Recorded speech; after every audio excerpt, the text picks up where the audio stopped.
Hey everyone, and welcome back to the Unseen Wisdom. Don't forget to hit that like button and drop a comment and subscribe to the channel for more deep dives like this one. And a huge thank you to all of you for tuning in today. Yeah, thanks everyone. Today we're taking a trip down to South Africa. All right. One of our fellow podcasters recently sat down with political analyst Prince Mashele. Yeah. And his insights into the country's political scene, well, they're pretty mind-blowing. Mind-blowing is a good word for it. Yeah. Mashele has a knack for seeing the bigger picture, Right? connecting the dots in a way that makes you rethink everything. Exactly. And one of the things that really struck me Yeah. was his analysis of the ANC, the African National Congress. Right. You know, the party that led South Africa out of apartheid? Yes. Mashele predicted their decline way back in 2012. And his reasoning Yeah. is fascinating. Yeah. He argues that their downfall wasn't just about losing popularity, Right. but about deeper systemic issues. It's a point that challenges the simple narratives we often hear about political parties rising and falling. Right. What's fascinating here is that Mashele suggests the ANC's initial strength, their moral integrity, might have actually masked a critical weakness. Okay, and that's a twist I wasn't expecting. Yeah. How could being morally upright be a weakness? Well, think about it. Okay. The ANC was largely made up of exiles, Right. returning after years away, Yeah. many without the hands-on experience of actually running a country. Yeah. Their focus was on dismantling apartheid, a morally just cause. Yeah. But perhaps that overshadowed the practical skills needed to govern effectively. So almost like they were caught off guard by the complexities of governing. Yeah. Yeah, it makes you wonder if sometimes focusing too much on being the good guys can lead to blind spots Right. when it comes to the nitty-gritty of policy and administration. That's a really interesting point, and it aligns with Mashele's argument. Yeah. He suggests this lack of practical experience made them vulnerable to other issues that further eroded their ability to govern, Okay. like the corruption that started to permeate the party. It's a classic tale, isn't it? Yeah. Power corrupts. And absolute power corrupts, absolutely. Right. But it's not just about individual failings, right? No. Mashele talks about how these problems exacerbated internal divisions and infighting within the ANC. Absolutely. Yeah. It's like a domino effect. Right. The lack of governing experience created an environment where corruption could flourish, Yeah. which in turn fueled internal conflicts, Yeah. ultimately weakening the party from within. And to drive home his point about the ANC's decline, Mashele makes this bold historical comparison. Yeah. He talks about the fall of the Roman Empire Right. and how empires rarely, if ever, return to their former glory. Right. It's a pretty sobering thought. Yes. Yeah. Especially when you think about the ANC's legacy in South Africa. The Roman Empire analogy is a powerful one. Yeah. It forces us to confront the idea that even the most powerful institutions can crumble.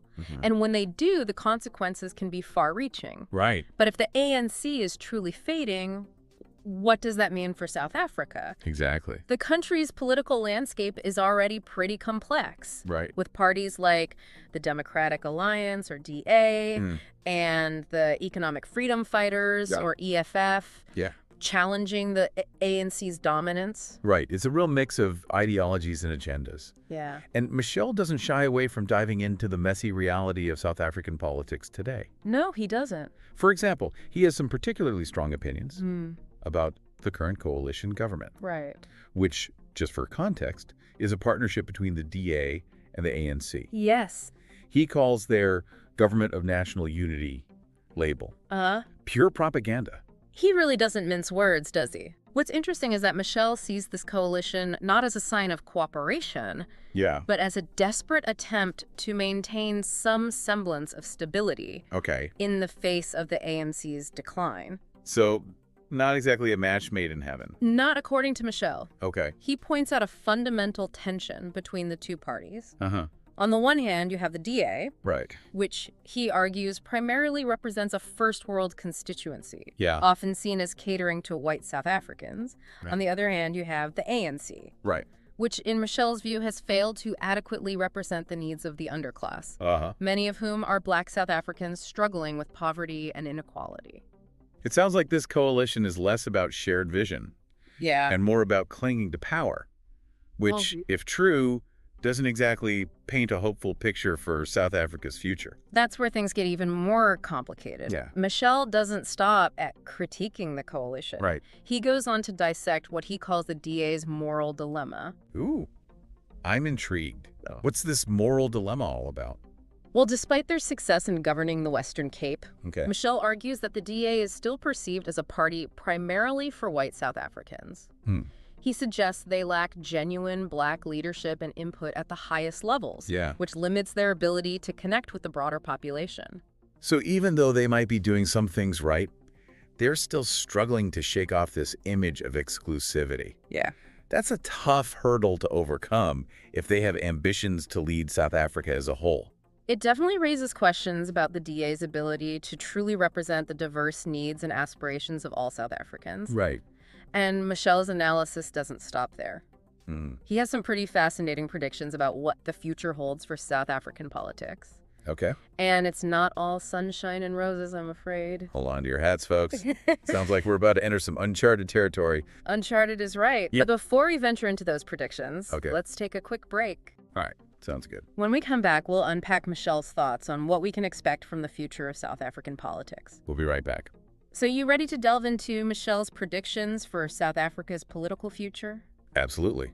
We've laid the groundwork, explored the decline of the ANC, and looked at the current coalition government. Right. Now it's time for the crystal ball. What does Mashele see on the horizon? Well, fasten your seatbelts because it's not exactly a smooth ride. Okay. Mashele predicts a prolonged period of instability and what he calls political gridlock. Okay. He believes South Africa could be facing 15 to 20 years of coalition governments. Coalition governments for 2 decades. That sounds messy. What's the reasoning behind that prediction? It ties back to the power vacuum we discussed earlier. Right. The ANC's decline is creating space for other parties to rise, but none of them seem poised to take a firm hold of the reins. Okay. This leads to a scenario where parties are forced to form coalitions. But as we've seen with the current DA-ANC partnership, those coalitions are often fragile and riddled with internal tensions. So we're looking at a future of political horse-trading compromises and potentially even more gridlock? Potentially. What does that mean for actual governance and policy in South Africa? Mashele suggests it's not a recipe for progress. Okay. He believes this prolonged period of coalition governments could hinder any significant movement on critical issues like unemployment, poverty, and economic growth. Yeah. It's almost like a political holding pattern. Right. Where the focus shifts to maintaining power rather than tackling the big challenges facing the country. That's pretty concerning, especially considering the deep-rooted issues South Africa is already grappling with. Yeah. Does Mashele offer any insights into how this political landscape might play out in terms of specific parties? He does. Okay. And some of his predictions are pretty stark. All right. For starters, he believes the ANC's decline is far from over. He predicts they'll continue to lose ground, potentially falling below 30% of the vote in the 2029 elections. Wow. That's a significant drop from their current position. Yeah. It really underscores his argument that this isn't just a temporary dip in popularity, but a fundamental shift in the South African political landscape. Exactly. And it's worth remembering that the ANC's decline is happening against the backdrop of other parties trying to assert themselves. Right. One of those parties is the MK Veterans Party, which draws a lot of its support from former members of the ANC's armed wing. Okay. They're often seen as aligned with former President Jacob Zuma, who remains a controversial figure in South African politics. Ah, yes. The MK Party. I've heard they've been making some noise. Yeah. But Mashele doesn't seem very optimistic about their long-term prospects, does he? Not particularly. Okay. He essentially dismisses them as a short-lived phenomenon, heavily reliant on Zuma's charisma and dwindling influence. Mashele suggests that once Zuma fades from the political scene, the MK Party's foundation will crumble. Okay, so we have the ANC on the decline. Right. And the MK Party unlikely to fill the void. Right. Does that leave the DA as the only viable option for leadership? Mashele doesn't necessarily see it that way. Remember, he has some significant reservations about the DA's ability to connect with the broader South African population, particularly Black South Africans, who may view them as representing the interests of a privileged elite. Right, the moral dilemma we discussed earlier. Exactly. So if none of the existing major players are poised to take the lead, what does that mean for South Africa? Wow. Are we looking at a complete political free-for-all? It's certainly a possibility. Okay. And one that Mashele seems quite concerned about. Yeah. He predicts that this continued power vacuum could have some pretty serious consequences for South African politics. Okay. Potentially leading to even more internal strife and instability. Ooh, that sounds ominous. What kind of internal strife is he talking about? Well, he anticipates further fragmentation and infighting within both the EFF and the ANC. He argues that both parties will likely experience weakened leadership. And could potentially even disintegrate as they grapple with this new political reality. So a recipe for chaos. Is there any glimmer of hope in Mashele's predictions? Well, is there anything that could mitigate this potential descent into political turmoil? There is one intriguing twist that Mashele introduces, and it involves a historical parallel that's both thought-provoking and a bit unsettling. He draws a comparison not to the Roman Empire this time, but to the fall of the Chinese dynastic system and the unexpected rise of the communists. Interesting comparison. I'm curious to see how he connects the dots here. What's the takeaway? The key takeaway, according to Mashele, is that political transitions are rarely predictable or linear. The communists, for example, weren't major players during the initial collapse of the Chinese dynasties. They emerged much later, capitalizing on the chaos and instability that followed to eventually seize power. So what you're saying is that the future of South African politics might not be determined by the current players at all? Yeah. It's entirely possible that a new force, one we're not even paying attention to right now, could emerge from the shadows to shape the country's destiny. Precisely. It's a reminder that we shouldn't get too caught up in the current political dramas or assume that today's power dynamics will dictate tomorrow's outcomes. The unexpected can and often does happen. And this leads us to a crucial question that Mashele seems to be posing. A question that goes beyond specific parties or ideologies. Okay, I'm on the edge of my seat. Lay it on me. What's the question?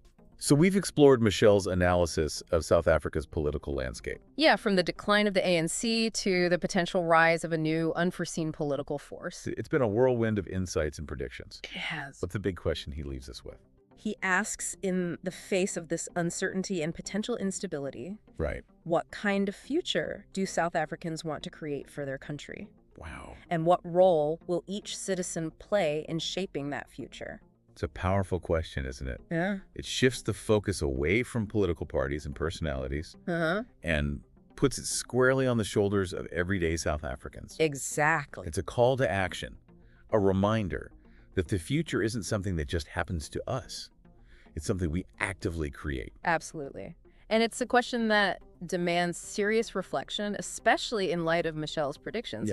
If South Africa is indeed entering a prolonged period of political instability and potential chaos, the choices individuals make, the actions they take, will be even more crucial. It makes you think about the power of individual agency, doesn't it? Yeah. Even in the face of seemingly insurmountable political challenges, the collective actions of individuals can make a difference. They can. It reminds me of that famous Margaret Mead quote. Oh, yeah. Never doubt that a small group of thoughtful, committed citizens can change the world. Indeed, it's the only thing that ever has. That's a perfect quote to capture the essence of Mashele's challenge. He's not just offering a bleak forecast of South Africa's political future. He's urging people to take ownership of that future, to engage in the process of shaping it, rather than passively accepting whatever unfolds. It's a message that resonates far beyond the borders of South Africa, don't you think? Absolutely. I mean, we're seeing political instability and uncertainty in many parts of the world right now. We are. Mashele's analysis is a reminder that regardless of where we live or what political system we're part of, we all have a responsibility to participate, to engage, and to demand better from our leaders. It's a call to active citizenship, a rejection of apathy and complacency. And I think it's particularly relevant for young people who will inherit the consequences of the choices being made today. It's a reminder that their voices matter. Their actions matter, and they have the power to shape the world they want to live in. Well said. Yeah. It's easy to feel overwhelmed by the complexities of politics Right. and the scale of the challenges we face, Yeah. both locally and globally. But Mashele's analysis, while sobering, is ultimately a message of empowerment. Absolutely. It reminds us that we're not powerless bystanders. We're not. We have agency. Yeah. We have a voice. Right. And we can make a difference. Precisely. Yeah. And sometimes that difference starts with asking ourselves those difficult questions. Right. The ones that challenge our assumptions and force us to confront uncomfortable truths. Yeah. What kind of future do we want? Exactly. What are we willing to do to create it? Yeah. These are the questions that spark change, that ignite action, and that ultimately lead to progress. Well, folks, there you have it. A deep dive into the insights of Prince Mashele, a political analyst who's not afraid to challenge conventional wisdom. Right. And make us think critically about the future of South Africa and beyond. Yeah, it's been a good one. We hope this conversation has sparked some new ideas and perhaps even inspired you to get more involved in shaping the world around you. Absolutely. Remember, the future isn't preordained. It's not. It's a canvas waiting to be painted by those who are bold enough to pick up a brush. Well said.